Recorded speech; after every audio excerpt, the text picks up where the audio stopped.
ഈ ഒരു piece paper മാത്രം കൊണ്ട് നമുക്കൊരു പെൻസിൽ പൗച്ച് ഉണ്ടാക്കിയാലോ? ഒരു ഗ്ലൂവിന്റെ ആവശ്യം പോലും ഇല്ലെന്നേ. അപ്പൊ തുടങ്ങാം. ആദ്യം ഈ കാണും പോലെ പേപ്പർ ഒന്ന് മൂന്നായിട്ട് ഫോൾഡ് ചെയ്തെടുക്കണം. എന്നിട്ട് ഈ കാണും പോലെ ഒന്നുകൂടെ ഫോൾഡ് ചെയ്തോളൂ. ഇത് ഫുൾ ഒരു ഫോൾഡുകളുടെ കളിയാണ്. അതുകൊണ്ട് അങ്ങോട്ട് ഫോൾഡ് ചെയ്യണം, ഇങ്ങോട്ട് ഫോൾഡ് ചെയ്യണം എന്നും പറഞ്ഞ് ഞാൻ ബോറാക്കുന്നില്ല. നിങ്ങൾ കണ്ടങ്ങ് ചെയ്തോളൂ. യൂട്യൂബിലും പിൻട്രസ്റ്റിലായിട്ട് ഒരുപാട് തവണ കണ്ടൊരു സാധനമാണിത്. പക്ഷെ അന്നൊന്നും എനിക്കിത് ചെയ്യണം തോന്നിയില്ല. പിന്നെ ഇപ്പോ സ്കൂളൊക്കെ തുറന്നു വരെയല്ലേ, കുട്ടികൾക്ക് ഉപകാരപ്പെടുന്ന എന്തെങ്കിലും ആയിക്കോട്ടെ എന്ന് കരുതി. പിന്നെ ഇതുണ്ടാക്കാനും ഭയങ്കര സിമ്പിളാണ്. കുട്ടികൾക്ക് വരെ സിമ്പിളായിട്ട് ചെയ്യാം. ഇത് ചെയ്യുമ്പോൾ പേസ്റ്റൽ ഷീറ്റ്സിൽ ചെയ്യുകയാണെങ്കിൽ കുറച്ചുകൂടി നല്ലതായിരിക്കും. പക്ഷെ എന്റെ കയ്യിൽ ഈ കളർ ചാർട്ടേ ഉണ്ടായിരുന്നുള്ളൂ. പിന്നെ പെയിന്റ് അടിച്ചെടുക്കാന്ന് വെച്ചാ മടി. അതന്നെ കാരണം. നിങ്ങൾ ചെയ്യുകയാണെങ്കിൽ അങ്ങനെ ചെയ്തു നോക്ക്, അതാകും കുറച്ചുകൂടെ ഭംഗി. അപ്പൊ നമ്മുടെ പെൻസിൽ പൗച്ച് ഏകദേശം റെഡി ആയിട്ടുണ്ട്. ദേ ഇങ്ങനെ നമുക്കിത് ഓപ്പൺ ചെയ്തെടുക്കാൻ പറ്റും. ഇനി നമുക്ക് ക്യൂട്ട്നെസ്സിന് വേണ്ടിട്ട് അതിന് രണ്ട് ചെവി പിടിപ്പിച്ചു കൊടുക്കാം. ദേ ഇങ്ങനെ.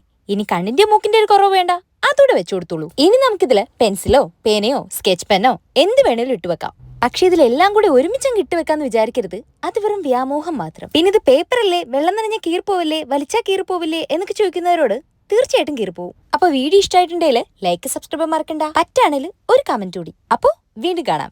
ബൈ.